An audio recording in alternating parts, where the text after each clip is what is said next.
Hi Leute, willkommen bei Dragomir baut. Ich bin der Dirk und auf meinem Kanal dreht sich alles um den Labwaffenbauer. Heute geht es um das Thema, wir bauen ein Schild mit einem Kern aus Regentonne. Dafür braucht man eine Regentonne, einfach aus dem Baumarkt. Ne? Die müssen wir jetzt noch zurechtschneiden und das wird dann quasi der Kern für unseren Schild. Ich denke mal, das ganze Video wird wahrscheinlich über mehrere Teile gehen. Und jetzt im ersten Teil geht es dann erstmal darum, dass wir erstmal den Kern aussägen und den soweit fertig machen, dass wir den noch benutzen können, um dann halt Trageriemen und ähnliches dran zu machen. Wenn euch das Video gefallen sollte, bleibt dabei. Wir sehen uns. So Leute, ich bin jetzt erstmal hingegangen, habe jetzt hier oben erstmal das abgesägt, diesen dicken Rand, den brauchen wir ja nicht. Jetzt gehe ich mal hin. Und das ist jetzt mal so grob, das was wir haben wollen. Ich gehe jetzt mal oben so, weiß nicht, der Schild, der wird so ungefähr, ich glaube 50. Jetzt gehen wir hin, messen hier oben so ungefähr 40, dass wir auf beiden Seiten noch ein paar Zentimeter zum Rand haben. Ja. Machen jetzt noch so ein paar Linien. Das muss jetzt innen drin, muss halt nicht so hundertprozentig werden. So. Dann haben wir das. Dann brauchen wir noch was, um die Linie zu übertragen. Nehmen wir einfach mal ein Brett.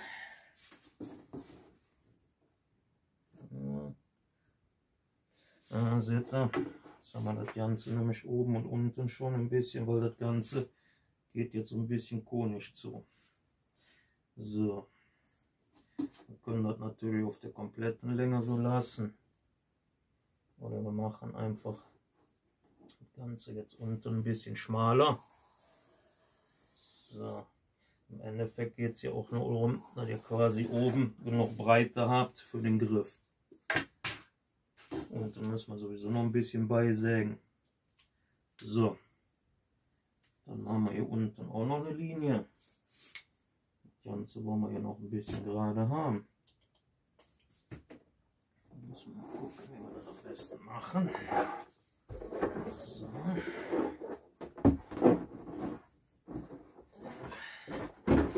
Das Schöne an der Tonne ist, das können wir alles runterbiegen.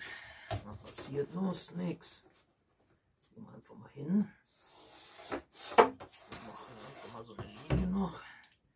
So, dann ist dann quasi für das Sägen. So, dann sehen wir uns gleich wieder, wenn ich das Ganze ausgesägt habe. So Leute, ich habe jetzt mit dem Fuchsschwanz das Ganze soweit ausgeschnitten. Ne? Jetzt haben wir das quasi soweit schon mal fertig. Da müssen wir dann später noch ein bisschen gucken von der Wölbung her. Das sieht hier unten nämlich noch so ein bisschen, das ist nicht so ganz das, was ich gerne gehabt hätte, aber naja gut. So.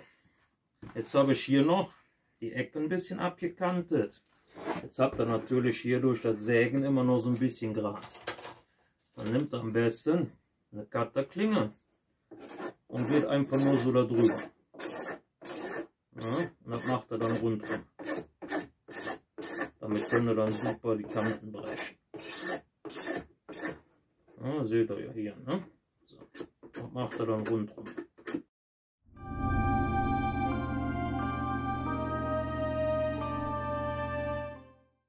So Leute, dann habt ihr quasi die Kanten hier entgratet, dass da nichts passieren kann. Ne? Also komplett einmal rund, da kann sich schon mal nichts. Scharfe Kanten habt ihr auch keine, dadurch, dass ihr hier halt so einen 45 Grad Winkel das abgesäbelt habt. Ne? Da kann dann quasi auch nichts mehr passieren. So, dann hätten wir das soweit schon mal vorbereitet. Dann gehen wir jetzt hin und überlegen uns für den Arm. Machen wir so eine Halterung. Können wir quasi machen. Gehen wir hin. Nehmen die Hand, legen die einmal drauf. Dann machen wir hier quasi ungefähr 2 Punkte. Obwohl, das ist ein bisschen zu nah am Rand. Wir machen das ein bisschen weiter unten. Wir nehmen hier Jetzt.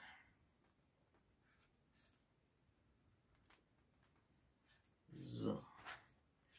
Dann machen wir hier so ein Kreuz rein. Und dann guckt er ungefähr, dass er dann ungefähr der nächste für die Schnallen ungefähr so hier noch vorm Ellbogen hat. So Pi mal Daumen. Dafür machen wir hier oben einen Punkt, unten einen, wieder. Also quasi dasselbe wie auf der anderen Seite. Nur da müssen wir halt hingehen. Mal gucken, habe ich hier irgendwas liegen, was ich dafür brauchen kann. Naja gut. Ich will alles auf Seite geworfen, was ich jetzt bräuchte. Naja gut. Können wir halt mit dem Brett machen. Gehen wir hin. Drücken das Ganze ein bisschen platt. Dann haben wir hier das erste Loch. Hier verlängern wir auch nochmal.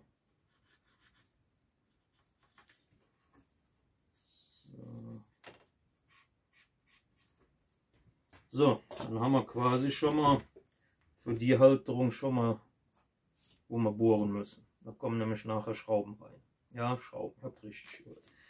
Jetzt kann man natürlich hingehen und macht noch so eine Halterung. Das geht natürlich auch. Machen wir einfach mal hier. Ja. So.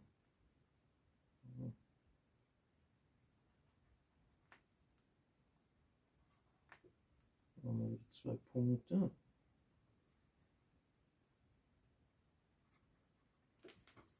So. Kann man das Ganze hier wieder verbinden.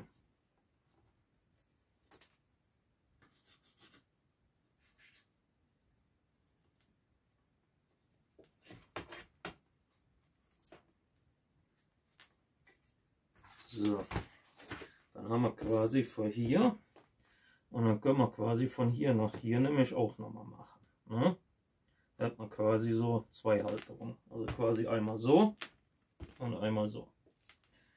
So, dann fangen wir dann an, machen die Löcher. Die Löcher für die Bohrung haben wir vorbereitet. Guckt auch immer, dass ihr genug Rand habt zum Abstand zum Rand. Also ich nehme immer so, was haben wir? 5-6 cm sollten eigentlich immer reichen. Ja, das ist ungefähr, na, nicht ganz 6, so ungefähr. Ja. Das ist dann, damit der Kern noch besser an der Matte dann dran kleben kann, damit sich das nicht gut lösen kann. So, dann machen wir jetzt quasi noch die Bohrungen rein und dann können wir anfangen, die Schrauben reinzumachen. Dann sehen wir uns dann gleich. So Leute, dann fangen wir mal an weiterzumachen. Und zwar habe ich jetzt Schrauben, Flachschrauben, ja, mit Unterlegscheiben Muttern, 6 Stück für jedes Loch. Und dann habe ich mir noch aus Fliegengitter noch ein paar Unterleger gemacht. Da fällt mir gerade mal so auf, ich hätte noch ein paar mehr gebraucht. Und zwar, wir haben ja 6 Schrauben und nicht 4. Dann machen wir schnell noch welche.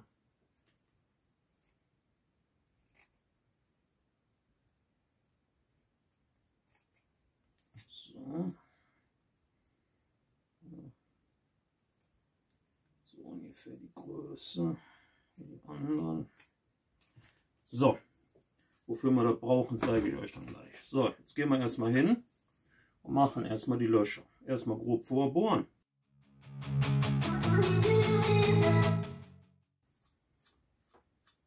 So, jetzt haben wir die schon mal vorgebohrt. Dann kommen die quasi von der Rückseite rein. Allerdings sind die noch ein bisschen zu groß. Ich könnte jetzt natürlich auch mit einem anderen Bohrer, aber bei dem Dremel hier passt nichts Größeres. Also gehe ich ein bisschen hin.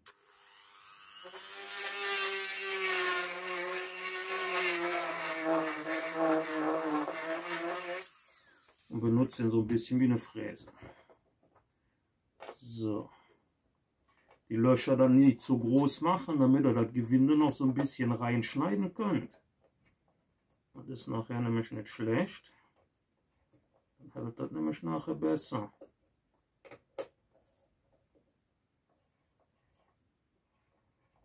Ja, das sieht gut aus.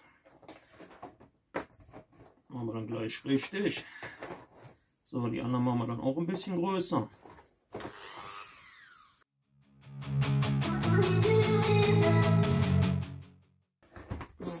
Wie ihr seht, kann man dadurch sehr gut mit den Bohrer ein bisschen vergrößern, weil der Kunststoff relativ weich ist. Wie gesagt, guckt, dass die Löcher nicht zu groß und nicht zu klein sind, damit ihr quasi noch das Gewinde so ein bisschen in den Kunststoff mit reinschneiden könnt.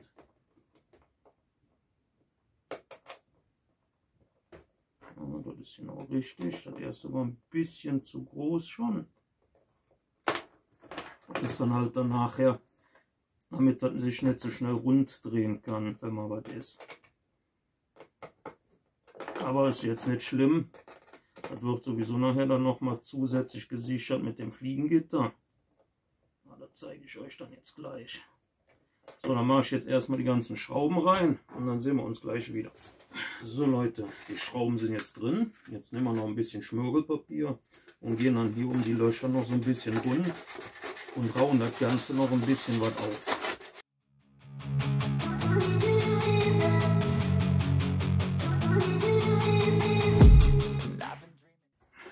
So Leute, dann gehen wir jetzt hin, können jetzt quasi die Unterlegscheiben, dann gehen wir hin, die Unterlegscheiben können wir ein bisschen Pattex drunter tun, oder ein bisschen Heißkleber, dann wir das schon mal so ein bisschen fixieren.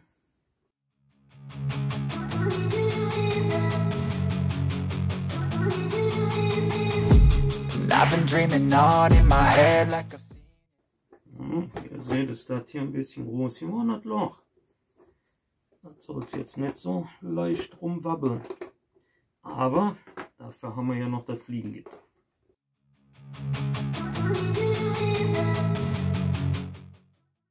So, jetzt haben wir das Ganze schon mal soweit hier drauf.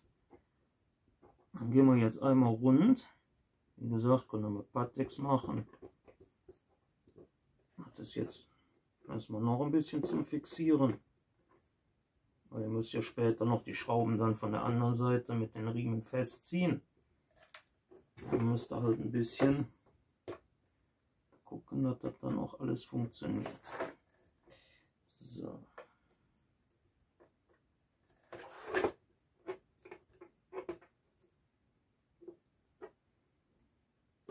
So, jetzt haben wir das quasi schon mal drauf.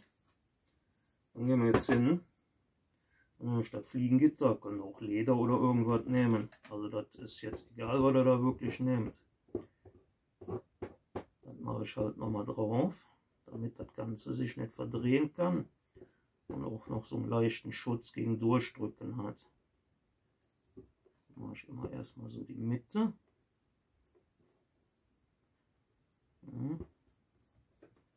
So. Machen wir dann bei allen.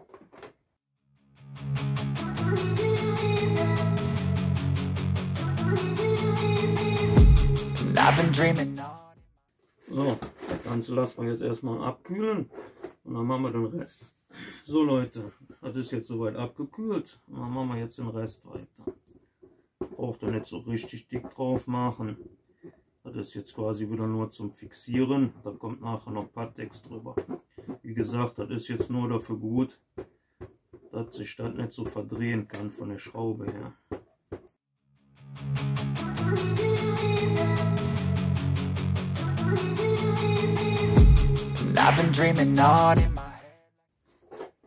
So Leute, damit hätten wir das soweit schon mal fertig. Ja?